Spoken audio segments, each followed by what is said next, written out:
হওয়ার পরে দেখা গেছে উনি প্রতি মাসে মাসে আমার দ্বারা টাকা চায়। 3 বছরে মনে করেন আমার 10-12 লাখ টাকা ও নিয়ে খাইছে। খাওয়ার পরে তারপরে দেখা গেছে আমি একদিন কাউরে হঠাৎ করে বলতেছি যে শোনো তোমাকে একটা কথা বলি। ও বলে কি? আমি বলি যে আচ্ছা তোমার সাথে আমার সাথে 3টা বছর হয়ে গেছে সম্পর্ক করলো, আর আমার স্বামীর যা কিছু আছে সব তো তোমাকেই আমি দিয়েছি, ঠিক আছে?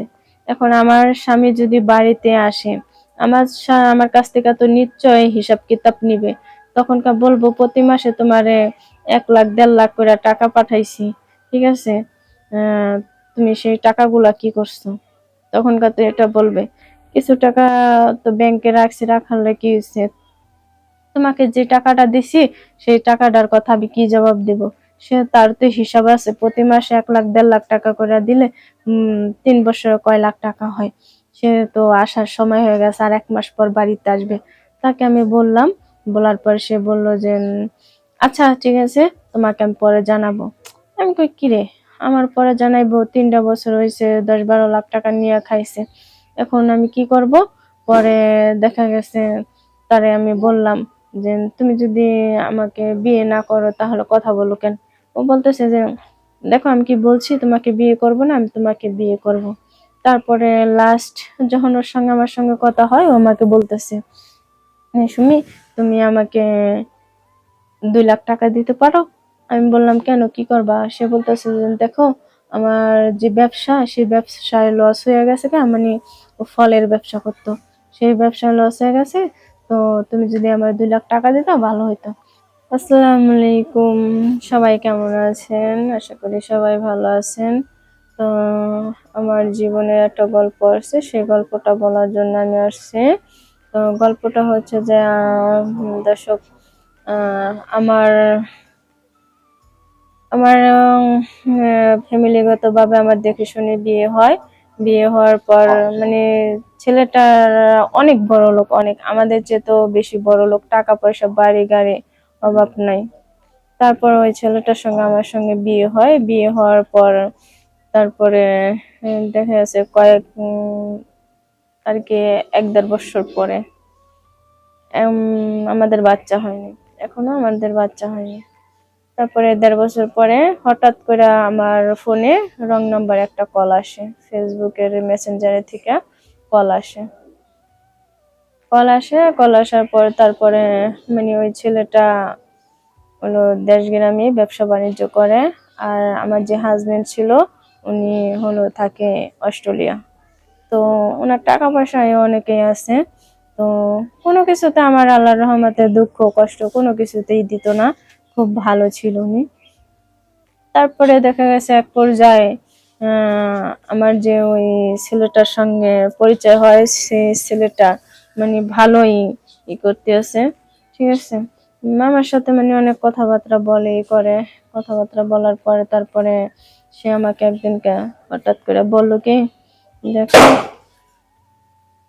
সে আমাকে হঠাৎ করে বলতেছে যে তুমি আমাকে কিছু টাকা দিবা সুমি? আমি বলতেছি কেন, তুমি টাকা দিয়ে কি করবা? সে বলল কি আমার দরকার আছে। তারপরে দেখা গেছে আমাকে কত টাকার দরকার? সে বলে কি 50,000 টাকা। আমাকে 50,000 টাকা তোমার দরকার? আচ্ছা ঠিক আছে দাঁড়াও, আমি আমার ব্যাংকে কিছু টাকা পয়সা আছে, সেখান থেকে তোমাকে আমি আইনা দিতেছি। তারপরে দেখা গেছে এরকম করে 50,000 টাকা ওর আমি দিলাম। দেওয়ার পরও কি করলো না করলো সেটা তো আর আমি জিজ্ঞেস করি নাই। তারপরে দেখা গেছে এভাবে আবার এই ভালোই দিনকাল কথাবার্তা ওর সাথে আমার সাথে যাইতেছে, কিন্তু যাইতে যাইতে দেখা গেছে 3 বছর ওর সঙ্গে আমার সঙ্গে পরিচয় হয়ে গেছে, অলরেডি 3 বছর পরিচয় হয়েছে। তো এর মধ্যে আমার স্বামী আর কি অস্ট্রেলিয়ায় থাকতো, উনি আর আসেনি।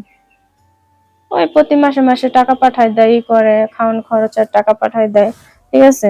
তারপরে উনি আর আসার পর ওই ছেলেটার সঙ্গে আমার সঙ্গে ভালো সম্পর্ক হয়ে যায়। সম্পর্ক হওয়ার পরে দেখা গেছে উনি প্রতি মাসে মাসে আমার দ্বারা টাকা চায়। 3 বছরে মনে করেন আমার 10-12 লাখ টাকা ও নিয়ে খাইছে। খাওয়ার পরে তারপরে দেখা গেছে আমি একদিন কাউরে হঠাৎ করে বলতেছি যে শোনো তোমাকে একটা কথা বলি। ও বলে কি? আমি বলি যে আচ্ছা তোমার সাথে আমার সাথে 3টা বছর হয়ে গেছে সম্পর্ক করলো, আর আমার স্বামী যা কিছু আছে সব তো তোমাকেই আমি দিয়েছি, ঠিক আছে? এখন আমার স্বামী যদি বাড়িতে আসে, আমার কাছ থেকে তো নিশ্চয়ই হিসাব কিতাব নিবে। তখনকার বলবো প্রতি মাসে তোমারে 1 লাখ 1.5 লাখ করে টাকা পাঠাইছি, ঠিক আছে? আহ তুমি সেই টাকাগুলা কি করছো? তখনকার তো এটা বলবে। কিছু টাকা তো ব্যাংকে রাখছি, রাখালে কি হয়েছে? তোমাকে যে টাকাটা দিছি সেই টাকাটার কথা আমি কি জবাব দেব? সে তার তো হিসাব আছে, প্রতি মাসে 1 লাখ 1.5 লাখ টাকা করে দিলে 3 বছরে কয় লাখ টাকা হয়। সে তো আসার সময় হয়ে গেছে, আর 1 মাস পর বাড়িতে আসবে। তাকে আমি বললাম, বলার পর সে বলল যে আচ্ছা ঠিক আছে, তোমাকে আমি পরে জানাবো। আমি কই কি রে, আমার পরে জানাইবো? 3টা বছর হয়েছে, 10-12 লাখ টাকা নিয়ে খাইছে, এখন আমি কি করব? পরে দেখা গেছে তারে আমি বললাম যে তুমি যদি আমাকে বিয়ে না করো তাহলে কথা বলো কেন? ও বলতেছে যে দেখো আমি কি বলছি, তোমাকে বিয়ে করব না, আমি তোমাকে বিয়ে করব। তারপরে লাস্ট যখন ওর সঙ্গে আমার সঙ্গে কথা হয়, ও আমাকে বলতেছে সুমি, তুমি আমাকে 2 লাখ টাকা দিতে পারো? আমি বললাম কেন, কি করবা? সে বলতেছে যে দেখো, আমার যে ব্যবসা, সেই ব্যবসায় লস হয়ে গেছে, মানে ও ফলের ব্যবসা করতো, সেই ব্যবসায় লস হয়ে গেছে। তো তুমি যদি আমার 2 লাখ টাকা দিতো ভালো হতো। তারপর আমি আবার কি করলাম, ব্যাংকে থেকে আবার 2 লাখ টাকা উঠে আনলাম, 2 লাখ টাকা উঠে এনে ওকে দিলাম। ওটা হলো মানে লাস্ট। এরপরে দেওয়ার পরে উনি করলো কি, যে ফোন সুইচ অফ করে রাখলো। অফ করে রাখার পরে তারপরে তো দেখা গেছে ওনাকে আমি মানে এখন আর ফোনে পাচ্ছি না। না পারার হিসাবে আমি, উনি যে ঢাকা থাকতো, ওই ঢাকাতে আমি আবার চলে গেছি। চলে যাওয়ার পরে তারপরে সেখানে খোঁজ লইতে লইতে লইতে লইতে দেখি কি, যায় ওখানে ওনার বউ আছে, বাচ্চা আছে। হুম সে আমাকে বলছে বিয়ে করে নাই, এটা বলছে। তা আমি তো জানি না যে উনি বিয়ে করছে না না করছে, ফোনে ফোনে যা বলছে তাই বিশ্বাস করেছিলাম। তারপরে দেখা গেছে আমার স্বামীরও আস্তে আর 1 মাস আসার বাকি, তাই এই ফাঁকে ওর সাথে আমি জায়গা, ঠিক আছে না, টাকা পয়সার হিসাব আমি কি দিই ভাবে দিব, এজন্য তার সঙ্গে আমি চলে গেছিলাম। কিন্তু তার সঙ্গে চলে যাইতে পারি নাই দর্শক। দেখা গেছে ও যখন ফোনে সুইচ অফ করে রাখছে, তারপর ওর বাড়িতে যাই আমি উঠলাম, মানে ও আগের ঠিকানা আমার সত্যিকারের ঠিকানায় দিয়েছিল, সেই ঠিকানায় আমি গেছি, যা দিয়ে এই অবস্থা। এখন বলেন, আমি দেখা গেছে সেও একটা নারী, আমিও একটা নারী, একটা নারী হয়ে আরেকটা নারীর সংসার আমি কিভাবে নষ্ট করি?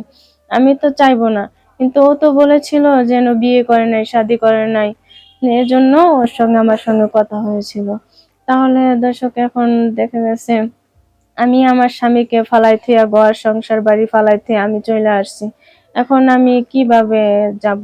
এখন না যেতে পারবো স্বামীর কাছে? আমার স্বামী তো সবকিছু জাইনা ফেলাইছে যে ওর সাথে সম্পর্ক, ওর সাথে আমি আইসা পড়ছি। এখন ও তো আমাকে মেনে নিতে চাচ্ছে না।